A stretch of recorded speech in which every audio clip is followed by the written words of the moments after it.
Assalamualaikum warahmatullahi wabarakatuh. Kembali lagi di pelajaran perencanaan bisnis. Pada kali ini saya akan membahas materi perencanaan dan strategi bisnis. Sebaiknya anak-anak mendengarkan video ini, jangan sambil tiduran. Semuanya harus duduk. Ya, kita mulai pelajaran. Yang pertama ada perencanaan pemasaran. Perencanaan atau planning. Perencanaan itu merupakan kegiatan untuk menetapkan tujuan yang akan dicapai dengan segala cara. Selanjutnya, menurut Hani Handoko 1995 mengungkapkan perencanaan atau planning adalah pemilihan atau penetapan tujuan organisasi dan penentuan strategi, kebijaksanaan, proyek, program, prosedur, metode, sistem, anggaran, dan standar yang dibutuhkan untuk mencapai tujuan. Selanjutnya, ada tahap dasar perencanaan. Nah, di tahap dasar perencanaan ini ada 4 tahap. Yang pertama itu ada penentuan tujuan. Dalam perencanaan, kita harus memulai dengan keputusan-keputusan tentang keinginan atau kebutuhan si perusahaan. Tanpa ada penentuan tujuan yang jelas, maka penggunaan sumber daya perusahaan tidak akan efektif. Untuk melanjutkan tahap kedua, yaitu ada merumuskan keadaan sekarang. Jadi kita harus tahu nih atau memahami kondisi perusahaan saat ini dan tujuan yang akan dicapai si perusahaan atau sumber daya apa saja yang tersedia, kita harus tahu untuk mencapai tujuan. Pada merumuskan keadaan sekarang ini sangat penting karena tujuan ini menyangkut waktu yang akan datang.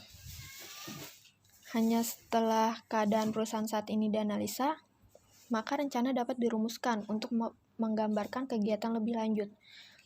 Jadi dengan merumuskan keadaan sekarang, itu kita akan dapat gambaran apa kegiatan kita ke depannya. Nah, pada tahap kedua ini memerlukan informasi. Biasanya yang diperlukan itu informasi keuangan dan data statistik. Selanjutnya yang ketiga, tahap ketiga adalah mengidentifikasikan segala kemudahan dan hambatan. Jadi segala kekuatan dan kelemahan serta kemudahan dan hambatan perlu si perusahaan ini mengidentifikasikan agar dapat mengukur kemampuan si perusahaan dalam mencapai tujuan. Nah, maka dari itu si perusahaan harus tahu nih faktor-faktor lingkungan di dalam ataupun di luar yang dapat membantu perusahaan mencapai tujuannya. Ataupun si perusahaan harus tahu nih dari dalam atau dari luar perusahaan yang akan menimbulkan masalah. Pada tahap ini meski sulit dilakukan, dengan antisipasi keadaan, masalah dan kesempatan serta ancaman yang mungkin terjadi di waktu mendatang akan menjadi mudah gitu. Jadi kita harus tahu segala kemudahan dan hambatan si perusahaan. Selanjutnya, tahap terakhir yaitu mengembangkan rencana untuk mencapai tujuan. Pada tahap akhir ini, dalam proses perencanaan, meliputi pengembangan berbagai pilihan kegiatan untuk mencapai tujuan, ataupun penilaian pilihan yang paling terbaik di dalam si perencanaan ini. Maka dari rencana yang tadi sudah kita buat, dari tahap 1 sampai 3, mana nih rencana yang paling baik atau kegiatan yang paling terbaik, itu yang akan kita pakai. Selanjutnya ada pengertian perencanaan pemasaran. Menurut B. Grave, perencanaan pemasaran adalah analisa situasi perusahaan dan lingkungannya, analisa dan penilaian peluang, kekuatan, kelemahan, kendala yang dihadapi di pasar. Nah, jadi perencanaan pemasaran ini penerapan yang sudah direncanakan dari sumber daya si pemasaran untuk mencapai tujuan pemasaran. Jadi rencana pemasaran ini biasanya memberikan fokus pada pengumpulan informasi, format bagi penyebarluasan informasi, serta struktur bagi pengembangan dan pengordinasian respons strategik. Nah, biasanya perencanaan pemasaran ini menjadi salah satu penentu keberhasilan dalam pemasaran si perusahaan itu. Selanjutnya ada tujuan perencanaan pemasaran. Jadi tujuan perencanaan ini untuk menciptakan nilai bagi si konsumen dalam kondisi tetap menguntungkan perusahaan. Jadi walaupun si konsumen puas, tapi si perusahaan juga harus menguntungkan. Atau bisa disebut saling menguntungkan. Selanjutnya ada manfaat rencana pemasaran. Nah, ada beberapa manfaat perencanaan pemasaran. Yang pertama itu ada perencanaan pemasaran merupakan peta situasi pasar. Jadi dengan peta situasi pasar ini dengan menggunakan perencanaan pemasaran, kita jadi bisa tahu gimana kondisi situasi pasar saat ini. Selanjutnya ada perencanaan pemasaran membantu dalam kontrol manajemen dan implementasi strategi. Dengan perencanaan pemasaran dapat membantu si perusahaan dalam mengontrol manajemennya dan mengimplementasikan strategi apa yang akan direncanakan oleh si perusahaan tersebut. Selanjutnya yang ketiga ada perencanaan pemasaran memberi informasi, peran, dan fungsi setiap anggota baru dalam suatu perusahaan. Dengan adanya perencanaan pemasaran, jadi si perusahaan dapat mendapatkan informasi, peran, dan fungsi setiap anggota baru dalam suatu perusahaan. Yang keempat, ada perencanaan pemasaran memperlihatkan gambaran pengkoordinasian semua sumber daya untuk implementasi. Jadi segala gambaran koordinasi sumber daya untuk diimplementasikan kita dapat melihat dengan adanya perencanaan pemasaran. Selanjutnya yang kelima, ada perencanaan pemasaran menstimulasi pemikiran baru dan pemanfaatan optimal sumber daya. Selanjutnya yang keenam, perencanaan pemasaran memberikan gambaran pembagian tanggung jawab, tugas, dan pengaturan jadwal kegiatan. Selanjutnya yang terakhir ada perencanaan pemasaran mengantisipasi masalah, kesempatan, dan ancaman. Sudah terlihat jelas dengan pemanfaatan perencanaan pemasaran segala bentuk strategi, situasi pasar, manajemen dalam perusahaan, informasi, masalah, jadwal, tugas, segalanya dapat kita kontrol dengan rencana pemasaran. Selanjutnya ada karakteristik rencana pemasaran. Yang pertama ada rencana pemasaran hendaknya memberikan strategi untuk mencapai tujuan atau misi perusahaan. Yang kedua, rencana pemasaran hendaknya didasarkan pada fakta dan asumsi valid. Yang ketiga, ada rencana pemasaran hendaknya memungkinkan penggunaan sumber daya yang ada, alokasi semua peralatan, sumber daya finansial, dan sumber daya manusia harus diuraikan agar terlihat. Yang keempat, ada organisasi yang tepat harus diuraikan untuk mengimplementasikan rencana pemasaran. Yang kelima, ada rencana pemasaran harus memberikan kesinambungan sehingga setiap rencana pemasaran tahunan yang dibuat berdasarkan hal tersebut bisa memenuhi tujuan dan sasaran dalam jangka waktu panjang. Yang keenam, ada rencana pemasaran hendaknya singkat dan simpel. Yang ketujuh, keberhasilan rencana bergantung pada fleksibilitas. Jadi perubahan rencana bisa dilakukan dengan melihat perubahan lingkungan, situasi lingkungan. Yang terakhir ada rencana pemasaran hendaknya menspesifikasi kriteria kinerja yang akan dimonitor dan dikendalikan. Dapat disimpulkan dari karakteristik rencana pemasaran itu, dengan rencana pemasaran kita dapat memberikan strategi untuk mencapai tujuan atau si misi perusahaan. Dengan rencana pemasaran itu harus didasarkan fakta dan asumsi valid, tidak dengan data sembarangan. Jadi kita harus tahu data statistik sesuai dengan fakta dan kondisi saat ini. Lalu penggunaan sumber daya yang ada, jadi semua sumber daya harus diuraikan agar terlihat jelas. Lalu bisa juga rencana pemasaran hendaknya singkat dan simpel, jadi kita lebih paham gitu rencana pemasarannya, dan menspesifikasi kriteria kinerja yang akan dimonitor dan dikendalikan. Jadi dengan rencana pemasaran kita akan menspesifikasikan kriteria si pekerja ini yang akan kita kendalikan. Selanjutnya ada langkah-langkah dalam pembuatan rencana pemasaran. Yang pertama ada mendefinisikan situasi bisnis. Situasi bisnis ini biasanya itu analisa di mana perusahaan berada gitu. Bagaimana situasi bisnis yang sekarang. Jadi si pembisnis ini hendaknya memperhatikan kinerja produk dan perubahan masa lalu. Jadi yang sudah situasi bisnisnya itu bagaimana. Jadi kita bisa tahu nih situasi bisnis yang sekarang.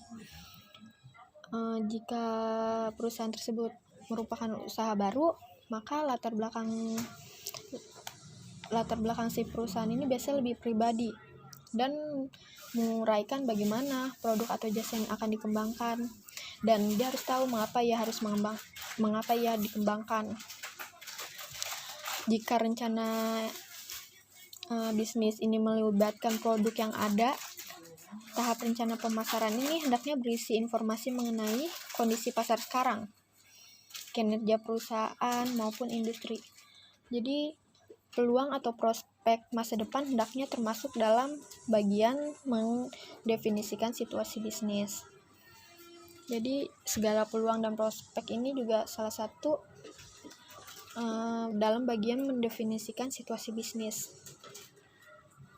Selanjutnya ada mendefinisikan segmen pasar, peluang, dan ancaman. Segmen pasar ini biasanya bagian-bagian di dalam kelompok yang lebih kecil gitu. Jadi misalnya kalian ke Indomaret, segmen pasarnya itu biasanya bagian sabun di slot kedua, bagian makanan di slot ketiga, bagian minum di paling ujung. Itu salah satu termasuk segmen pasar. Jadi kita harus mendefinisikan segmen pasar kita bagaimana, dari segmen pasar tersebut peluang dan ancamannya bagaimana. Jadi dalam membantu pemasar, peluang yang diberikan itu untuk memenuhi kebutuhan konsumen yang bisa dikelola. Jadi di samping peluang ada ancaman. Ancaman bagi keberhasilan harus dipertimbangkan dalam segmen pasar ini. Bagaimana agar si ancaman ini tidak terus-menerus berubah menjadi peluang. Bagaimana caranya agar si ancaman ini berubah menjadi peluang? Maka kita harus tahu segmen pasar, memperhatikan segmen pasar. Maka dari itu kita bisa mendefinisikan segmen pasar kita. Selanjutnya ada menganalisis kekuatan dan kelemahan. Langkah ketiga ini penting bagi si perusahaan untuk mempertimbangkan keunggulan dan kelemahan produk pada pasaran dituju. Kelemahan ini berhubungan dengan kapasitas produk yang dibatasi oleh ruang dan peralatan biasanya. Di samping itu, perusahaan juga mempunyai sistem distribusi produk atau jasa yang tidak memadai dan harus bergantung pada perwakilan perusahaan. Nah, kurangnya perusahaan ini untuk mendukung usaha promosi besar-besaran yang biasanya dipromosi itu bisa diidentifikasikan sebagai kelemahan. Jadi selanjutnya langkah yang keempat adalah penetapan tujuan dan sasaran. Sebelum keputusan strategi pemasaran bisa diuraikan, pemasar itu harus tetap menetapkan tujuan dan sasaran pemasaran realistis dan spesifik. Sasaran dan tujuan tersebut harus menguraikan kemana perusahaan diarahkan dan menspesifikasi hal-hal seperti pangsa pasar, laba, penjualan menurut wilayah dan daerah, penetrasi pasar, jumlah distributor, tingkat kesadaran, dan peluncuran produk baru. Misalkan, pemasar mungkin menetapkan tujuannya untuk tahun pertama 10% untuk penetrasi pasar, 60% untuk sampel pasar, 75% distribusi dari pasar. Nah, semua tujuan itu harus bisa diterima dan layak sesuai dengan situasi bisnis yang ada. Dan semua tujuan tersebut bisa dikuantifikasi dan bisa diukur untuk tujuan pengawasan. Nah, tetapi tidak semua tujuan harus dikuantifikasi. Perusahaan bisa menetapkan sasaran atau tujuan seperti riset, sikap pelanggan terhadap produk, penetap program pelatihan, perbaikan kemasan, perubahan nama produk, atau menemukan distributor baru.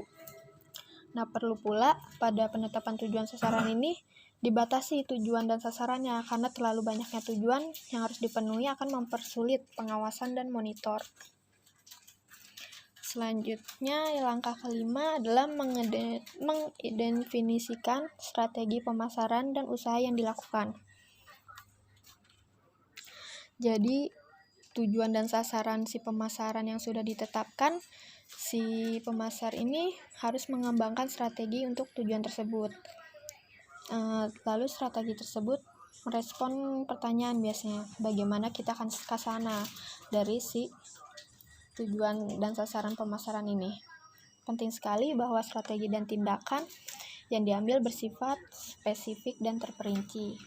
Misalnya, strategi yang baik dan buruk adalah yang buruk contohnya. Kita akan meningkatkan penjualan produk dengan menurunkan harga.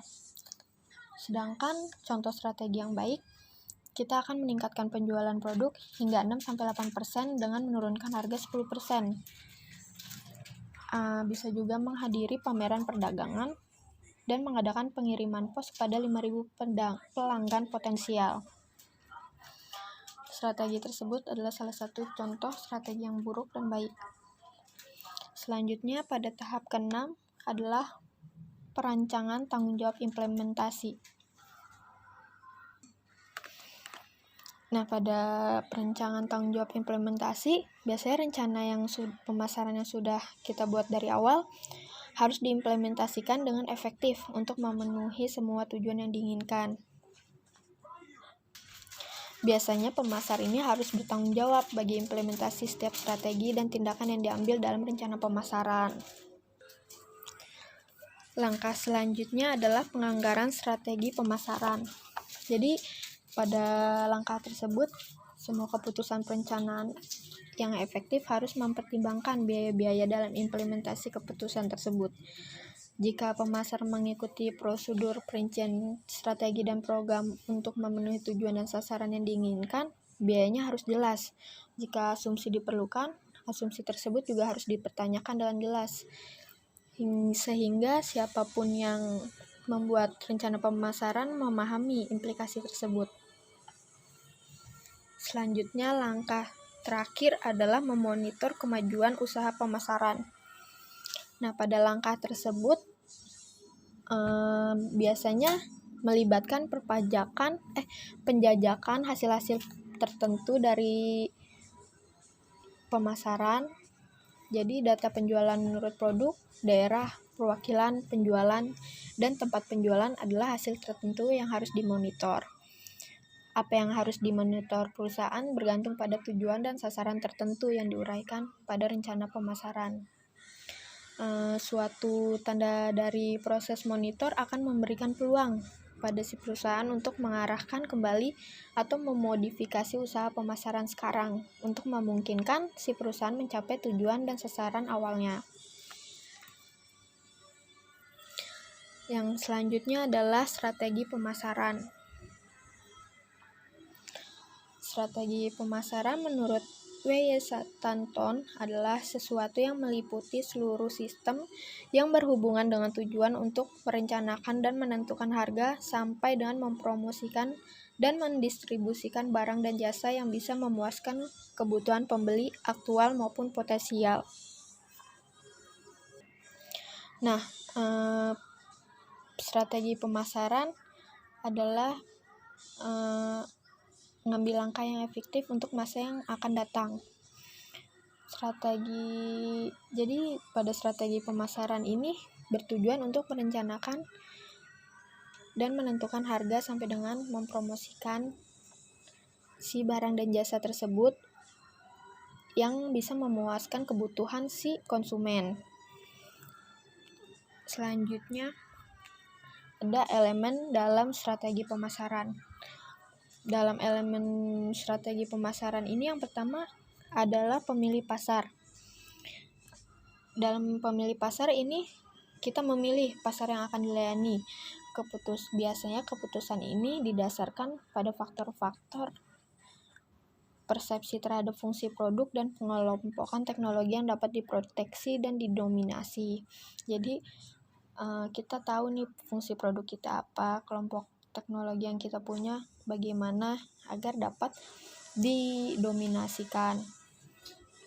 Selanjutnya ada keterbatasan sumber daya internal yang mendorong perlunya pemusatan. Jadi pada pemilih pasar ini kita harus tahu keterbatasan sumber daya kita tuh yang mendorong si perusahaan ini.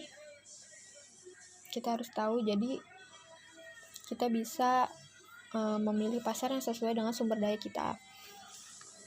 Lalu faktor terakhir, pengalaman kumulatif. Jadi di dalam perusahaan kita harus tahu pengalaman kumulatif yang didasarkan pada si karyawan atau sumber daya. Jadi kita bisa memilih pasar yang akan kita tuju. Selanjutnya yang kedua ini ada perencanaan produk. Nah, pada perencanaan produk ini meliputi spesifik yang terjual. Jadi pembentukan produk dan desain penawaran individual pada masing-masing ini biasanya si perusahaan ini menawarkan manfaat total yang dapat diperoleh pelanggan dengan melakukan pembelian.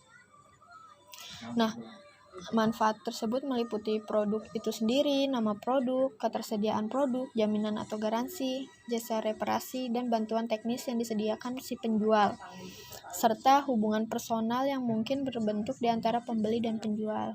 Jadi dalam perencanaan produk ini kita harus menawarkan total produk kita dengan memperjelas nama produk itu apa, fungsi si produk kita apa, serta yang akan membentuk pembeli dan pembelian pada produk kita. Selanjutnya yang ketiga ada penetapan harga. Biasanya menentukan harga yang dapat mencerminkan nilai kuantitatif dari produk pada pelanggan. Jadi kita harus pintar-pintar menetapkan harga yang akan kita jual kepada pelanggan. Selanjutnya ada sistem distribusi. Dalam sistem distribusi ini saluran perdagangan grosir dan eceran yang dilalui produk hingga mencapai konsumen akhir yang membeli. Jadi dalam distribusi ini kita keluarkan pada perdagangan grosir maupun eceran sampai si konsumen akhir. Selanjutnya ada komunikasi pemasaran atau promosi. Yang biasanya di promosi ini meliputi periklanan, personal selling, kita menjual mulut ke mulut gitu, promosi penjualan, direct marketing, dan public relation. Selanjutnya ada perubahan dalam strategi pemasaran. Nah, dalam strategi pemasaran ada beberapa faktor utama yang dapat menyebabkan terjadinya perubahan. Yang pertama, siklus daur hidup produk. Dalam siklus daur hidup produk, strategi harus disesuaikan dengan tahap-tahap daur hidup, yaitu biasanya tahap perkenalan, tahap pertumbuhan, tahap kedewasaan, dan tahap kemunduran si perusahaan tersebut. Selanjutnya ada tingkat persaingan perusahaan di pasar. Nah, strategi pemasaran harus bisa nih menyesuaikan dengan posisi perusahaan dalam tingkat persaingan. Apakah dalam kategori memimpin, menantang, mengikuti, atau hanya mengambil sebagian kecil dari pesaing pasar. Selanjutnya yang terakhir ada keadaan ekonomi. Dalam strategi pemasaran ini harus disesuaikan dengan situasi ekonomi. Perusahaan harus memandang ke depan dan mengembangkan strategi jangka panjang untuk memenuhi kondisi yang sedang berubah dalam industri mereka dan memastikan kelangsungan perusahaan pada jangka panjang. Selanjutnya ada langkah-langkah penerapan strategi pemasaran. Ada 3 langkah. Yang pertama, segmentasi pasar atau market segmentation. Dalam segmentasi pasar ini, tindakan membagi pasar menjadi kelompok pembeli berbeda dengan kebutuhan, karakteristik, atau perilaku berbeda yang memungkinkan memerlukan produk atau bauran pemasaran terpisah. Jadi, tindakan pembagi pasar ini menjadi kelompok pembeli yang berbeda dengan kebutuhan, karakteristik, atau perilaku yang berbeda yang mungkin memerlukan produk atau bauran pemasaran terpisah. Selanjutnya yang kedua ada penetapan target pasar atau market targeting. Pada penetapan target pasar ini, proses mengevaluasi daya tarik masing-masing segmen pasar dan memilih satu atau lebih segmen yang akan dilayani. Nah, penetapan sasaran pasar terdiri dari merancang strategi untuk membangun hubungan yang benar dengan pelanggan yang tepat, atau sebuah perusahaan besar mungkin memutuskan untuk menawarkan ragam produk yang lengkap dalam melayani seluruh segmen pasarnya. Nah, sebagian besar perusahaan memasuki pasar baru dengan melayani segmen tunggal, dan jika hal ini terbukti berhasil, mereka menambahkan segmen. Langkah terakhir adalah diferensiasi dan posisi pasar, atau differentiation and positioning. Nah, perusahaan ini harus memutuskan bagaimana mendiferensiasikan penawaran pasarnya untuk setiap segmen sasaran dan posisi apa yang ingin ditempatinya. Dalam segmen tersebut, posisi produk ini adalah tempat yang diduduki oleh produk relatif terhadap pesaingnya.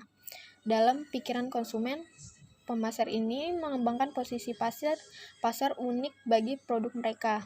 Nah, jika sebuah produk dianggap sama persis dengan produk lainnya di pasar, konsumen tidak mungkin mempunyai alasan untuk membelinya.